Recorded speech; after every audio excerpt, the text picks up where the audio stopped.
Hello students, इस video में हम बात करने वाले हैं प्राइवेटाइजेशन की।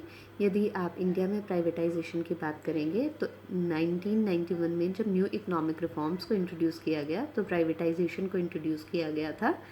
और ऐसा क्यों किया गया? क्योंकि उस समय देश के हालात बहुत ख़राब चल रहे थे और देश के पास काफ़ी अर्निंग्स नहीं थी। पब्लिक सेक्टर पर पहले ज़्यादा फोकस किया गया था और ये जो पब्लिक सेक्टर्स पर फोकस किया गया था, इन पब्लिक सेक्टर्स ने लगातार लॉस मेकिंग देखने को मिला। लेकिन इंटरनेशनल लेवल पर इंग्लैंड की जो प्राइम मिनिस्टर हैं मार्गरेट थैचर, उन्होंने 1979 में आपके जो प्राइवेटाइजेशन को शुरू किया था। उसके बाद बहुत सारे कंट्रीज़ में प्राइवेटाइजेशन देखने को मिला और उसके काफ़ी अच्छे रिजल्ट्स देखने को मिले। तो इंडिया में प्राइवेटाइजेशन 1991 में शुरू हुआ। अब प्राइवेटाइजेशन होता क्या है उसका मतलब पता होना चाहिए। यहाँ पर दो तरीके से क्लासिफाई किया गया है प्राइवेटाइजेशन को, एक नैरो मीनिंग और दूसरा ब्रॉडर मीनिंग। नैरो मीनिंग का क्या मतलब है कि आप जब किसी भी पब्लिक इंटरप्राइज की ऑनरशिप को प्राइवेट हाथों में दे देते हैं तो वो प्राइवेटाइजेशन कहलाता है। ब्रॉडर मीनिंग क्या है कि केवल ज़रूरी नहीं है आप ऑनरशिप को ही ट्रांसफ़र करें पब्लिक सेक्टर की प्राइवेट सेक्टर को, बल्कि यदि आपने मैनेजमेंट या कंट्रोल पब्लिक सेक्टर का प्राइवेट सेक्टर को दे दिया है विदाउट ट्रांसफरिंग द ऑनरशिप, तो भी आप कहेंगे ये प्राइवेटाइजेशन है। फिर हम बात करते हैं मेजर्स ऑफ प्राइवेटाइजेशन। 3 तरीके के मेजर्स देखने को मिलेंगे। पहला ऑनरशिप मेजर्स, दूसरा ऑर्गेनाइजेशनल मेजर्स, तीसरा ऑपरेशनल मेजर्स। पहले ऑनरशिप मेजर्स की बात करते हैं। प्राइवेटाइजेशन में जहां पर फुल्ली या पार्शियली ऑनरशिप को ट्रांसफ़र किया जा रहा है पब्लिक सेक्टर से प्राइवेट सेक्टर के हाथ में, वहां पर आप कहते हैं कि ऑनरशिप मेजर को ऑप्ट किया जा रहा है। और इसके अंतर्गत आप क्या कर सकते हैं, टोटल डीनेशनलाइजेशन भी कर सकते हैं या फुल ऑनरशिप भी ट्रांसफ़र कर सकते हैं। मतलब आप कंप्लीटली प्राइवेट सेक्टर की इंटरप्राइज की ऑनरशिप प्राइवेट सेक्टर को यदि आप दे देते हैं तो वो ट्रांसफ़र ऑफ फुल ऑनरशिप कहलाती है। दूसरा आप क्या कर सकते हैं, पार्शियल ऑनरशिप या जॉइंट वेंचर, यानी कि इसमें कुछ परसेंट शेयर जो पब्लिक सेक्टर यूनिट का है वो प्राइवेट सेक्टर को बेच दिया जाता है थ्रू डिफरेंट मेथड्स। और उसके थ्रू आप कह सकते हैं कि आपकी पार्शियल ऑनरशिप प्राइवेट सेक्टर को ट्रांसफ़र कर दी गई है, जिससे जॉइंट वेंचर क्रिएट होता है जहां पब्लिक सेक्टर और प्राइवेट सेक्टर दोनों की ऑनरशिप एक साथ इंटरप्राइज में देखने को मिलती है। फिर है initial public offering. Public sector की यूनिट्स यदि जनरल पब्लिक, इंस्टीट्यूशनल इन्वेस्टर्स या एम्प्लॉयज़ को अपने शेयर्स इशू करती है तो वो इनिशियल पब्लिक ऑफरिंग कहलाता है। जनरली ये मेथड कहाँ पर ऑप्ट किया जाता है, जहाँ कंट्रीज़ में कैपिटल मार्केट काफ़ी डेवलप हो रखी हो। और जब इनिशियली किसी भी पब्लिक सेक्टर यूनिट्स के शेयर ऑफर किए जाते हैं पब्लिक के बीच में तो वो इनिशियल पब्लिक ऑफरिंग कहलाती है। लेकिन उसके बाद में यदि सब्सिक्वेंटली इशू किए जाते हैं शेयर्स तो उसको फॉलो ऑन पब्लिक इशू कहा जाता है। और उसके बाद है स्ट्रेटेजिक सेल। स्ट्रेटेजिक सेल क्या है कि जब पब्लिक सेक्टर यूनिट के जो ऑनरशिप है वो ऑनरशिप उसके स्ट्रेटेजिक पार्टनर को आप यदि ट्रांसफ़र कर देते हैं तो ये स्ट्रेटेजिक सेल कहलाती है। प्राइवेट सेक्टर यूनिट जो है इसमें मैनेजरियल कंट्रोल बाय कर लेती है एक तरीके से गवर्नमेंट से। और ये जो मैनेजरियल कंट्रोल है कैसे यूनिट्स में आपको ट्रांसफ़र किया जाता है, जहाँ पर पब्लिक सेक्टर यूनिट्स पहले से ही लॉस मेकिंग हो। और ये किसी भी देश में आपके ऑप्ट किया जा सकता है, ज़रूरी नहीं है वहाँ पर ही ये ऑप्ट किया जाए जहाँ पर कैपिटल मार्केट डेवलप हो। लिक्विडेशन। लिक्विडेशन में क्या किया जाता है कि पब्लिक सेक्टर की यूनिट्स के जो एसेट्स हैं उनको प्राइवेट सेक्टर को बेच दिया जाता है बिडिंग प्रोसेस के थ्रू, और इससे जो पब्लिक सेक्टर है उसको लिक्विडेट किया जाता है। Transfer of ownership to employees. Employees को कुछ ना कुछ आप क्या करते हैं कि अपनी पब्लिक सेक्टर यूनिट्स की ऑनरशिप ट्रांसफ़र कर देते हैं। ऐसा कैसे किया जा सकता है, जब एम्प्लॉयज़ एक कोऑपरेटिव सोसाइटी को फॉर्म कर लें और बैंक से लोन लेकर जो इंटरप्राइज है पब्लिक सेक्टर की उसको खरीद ले। फिर दूसरा आता है ऑर्गेनाइजेशनल मेजर्स। ऑर्गेनाइजेशनल मेजर्स में गवर्नमेंट कंट्रोल करती है पब्लिक इंटरप्राइजेस को, जो वो उस कंट्रोल को क्या किया जाता है पहले से कम करने की कोशिश की जाती है। अब कैसे किया जा सकता है, ये होल्डिंग कंपनी बनाकर भी किया जा सकता है। होल्डिंग कंपनी मतलब गवर्नमेंट एक होल्डिंग कंपनी बना लेती है जिसमें क्या किया जाता है, मेजॉरिटी ऑफ शेयर्स गवर्नमेंट के पास रहते हैं और कुछ शेयर्स प्राइवेट सेक्टर को दे दिए जाते हैं। लेकिन इसमें जो डायरेक्टर्स होते हैं पब्लिक सेक्टर इंटरप्राइजेज के, उनको कम्प्लीटली फ्रीडम दी जाती है कि वो अपने डिसीजंस मार्केट कंडीशंस के अकॉर्डिंग ले सकते हैं। ऐसा इसलिए किया जाता है ताकि गवर्नमेंट सेक्टर की या पब्लिक सेक्टर की जो यूनिट्स हैं उनकी एफिशिएंसी को इंक्रीज़ किया जा सके। दूसरा मेथड है लीजिंग। लीजिंग का मतलब है कि प्राइवेट सेक्टर यूनिट्स को कुछ टाइम के लिए आप क्या करते हैं, रेंट पर दे देते हैं।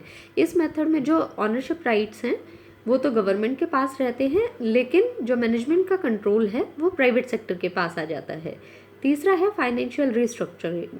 फाइनेंशियल रिस्ट्रक्चरिंग में क्या होता है कि गवर्नमेंट के पास आपका कंप्लीट कंट्रोल होता है किसी भी पब्लिक सेक्टर इंटरप्राइज का, लेकिन जो नए फंड्स की ज़रूरत होती है उस यूनिट्स को, लॉस मेकिंग या सिक यूनिट को, तो वो नए जो फंड्स हैं वो कौन इन्वेस्ट करता है, प्राइवेट सेक्टर इन्वेस्ट करता है। फिर लास्ट आपके हैं ऑपरेशनल मेजर्स। ऑपरेशनल मेजर्स की यदि आप बात करते हैं, ऑपरेशनल मेजर्स में जो वर्किंग स्टाइल होता है, ऑपरेट करने का स्टाइल होता है पब्लिक सेक्टर यूनिट्स का, उसको चेंज किया जाता है और उसको प्राइवेट सेक्टर के नॉर्म्स पर चलाने की कोशिश की जाती है।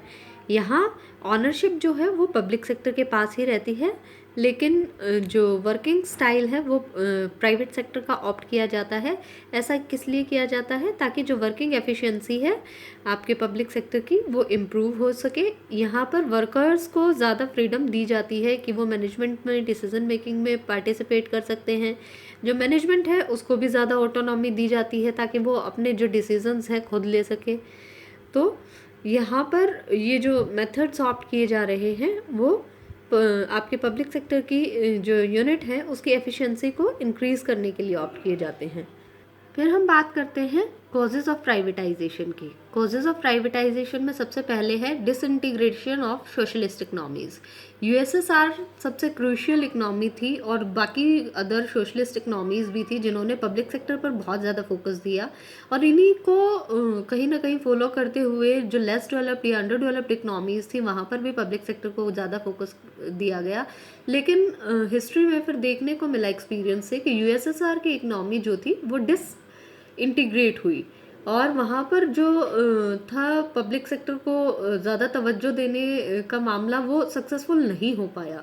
इसी कारण से बाकी जो इकनॉमीज़ थी जो उन यूएसएसआर की इकनॉमी को फॉलो कर रही थी उनका कॉन्फिडेंस भी लूज़ हुआ और इस कारण से प्राइवेट सेक्टर पर फिर फोकस देखने को मिला। दूसरा है इनएफिशिएंट पब्लिक सेक्टर। अब जहाँ जहाँ जिन कंट्रीज़ में पब्लिक सेक्टर को ऑप्ट किया गया और ज़्यादा फोकस किया गया उस पर, वहाँ ये देखने को मिला कि आपके पब्लिक सेक्टर पूरी तरह से अच्छी तरह से काम नहीं कर रहा था। जो भी डिसीजंस थे वो मिनिस्टर्स ले रहे थे, पॉलिटिकली मोटिव थे, ब्यूरोक्रेटिक हर्डल्स थी, डिसीजंस में डिले देखने को मिल रहा था, इसीलिए पब्लिक सेक्टर की एफिशिएंसी काफ़ी कम थी। अनइकोनॉमिक प्राइस पॉलिसी। अब प्राइस पॉलिसी जो तय की जाती है, किसी भी प्रोडक्ट के प्राइस तय करना है यदि, तो वो मार्केट कंडीशंस के हिसाब से किया जाता है और यहाँ पर प्राइस पॉलिसी तय करते हुए कॉमर्शियल प्रिंसिपल्स को ध्यान में ना रखा गया और पॉलिटिकल, सोशल और बहुत सारे अदर नॉन इकोनॉमिक कंसिडरेशंस के बेसिस पर प्रोडक्ट के प्राइस तय किए गए, जिससे लॉसेस लगातार आपके पब्लिक सेक्टर को देखने को मिले। Burden on government. अब ये जो लॉस हो रहे थे गवर्नमेंट को ही इसका बर्डन सहन करना पड़ता था, रेवेन्यू के थ्रू फर्दर इन्वेस्ट करना पड़ता था और एफिशिएंसी और प्रोडक्टिविटी इन इंटरप्राइजेस की किसी भी हिसाब से ग्रो होती नहीं दिख रही थी। Experience of new industrial Nations. यदि न्यू इंडस्ट्रियल नेशंस की बात करें एशिया के, तो हांगकांग, सिंगापुर, कोरिया, ये ऐसी इकनॉमीज़ थी जहां पर fast rate of economic development देखने को मिली due to privatisation. To avail benefit of capitalism. Capitalism के यदि बेनिफिट्स को अवेल करना है, यानी कि इंक्रीज़ करना है कंपटीशन, टेक्नोलॉजी को इम्प्रूव करना है, एफिशिएंसी को इंक्रीज़ करना है, तो प्राइवेटाइजेशन को ऑप्ट करना ही एक मेथड था। To solve financial crisis of government. जैसे ही मैंने लेक्चर शुरू किया मैंने आपको बताया कि 1990-91 में हमने इकोनॉमिक रिफॉर्म्स को ऑप्ट किया था और वहाँ पर हमने आपके जो प्राइवेटाइजेशन मेजर्स हैं उनको इंट्रोड्यूस किया था, क्योंकि उस समय हम फाइनेंशियल क्राइसिस की प्रॉब्लम को झेल रहे थे और इसको सॉल्व करने के लिए इस तरीके को ऑप्ट करना बहुत ही ज़रूरी था। फॉर प्रमोटिंग इंडस्ट्रियल ग्रोथ, अब यदि किसी भी कंट्री में इंडस्ट्रियल ग्रोथ को प्रमोट करना है तो हैवी इंडस्ट्रीज़ से काम नहीं चलेगा, केवल हर तरीके की इंडस्ट्रीज़ को डेवलप करना होगा। और हर तरीके की इंडस्ट्रीज़ को डेवलप करना केवल गवर्नमेंट के हाथ में नहीं है, इतने फंड्स गवर्नमेंट नहीं लगा सकती, तो ऐसे में प्राइवेट सेक्टर को वेलकम करना ही एक सोल्यूशन है। फॉर प्रमोटिंग ग्लोबलाइजेशन, जब हमने न्यू इकोनॉमिक पॉलिसी को इंट्रोड्यूस किया तो उसके 3 हिस्से थे, एक ग्लोबलाइजेशन, दूसरा प्राइवेटाइजेशन और तीसरा लिबरलाइजेशन। और ग्लोबलाइजेशन को यदि अचीव करना है, यानी अपनी इकनॉमी को वर्ल्ड की बाकी इकनॉमीज से हमें कनेक्ट करना है, तो वह कैसे हो सकता है? प्राइवेटाइजेशन के थ्रू, क्योंकि प्राइवेटाइजेशन के थ्रू ही जो फॉरेन एंटरप्रेन्योर्स हैं वो आपके प्राइवेट सेक्टर के साथ जो हैंड्स हैं उनको ज्वाइन करना प्रेफर करेंगे, जिसके कारण हम फॉरेन इन्वेस्टमेंट और फॉरेन टेक्नोलॉजी को अवेल कर सकते हैं। अब है बात कि ऑब्जेक्टिव्स ऑफ प्राइवेटाइजेशन क्या है, यानी हम इस प्राइवेटाइजेशन पर क्यों इतना फोकस कर रहे हैं।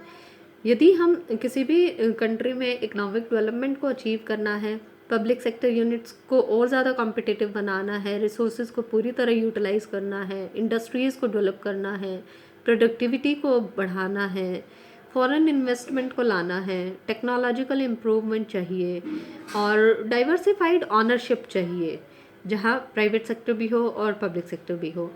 और यदि जो गवर्नमेंट है उसके इकोनॉमिक बर्डन को आप रिड्यूस करना चाहते हैं, कंपटीशन को इंक्रीज़ करना चाहते हैं, तो आपको पब्लिक सेक्टर के अलावा प्राइवेटाइजेशन पर भी फोकस करना ही होगा।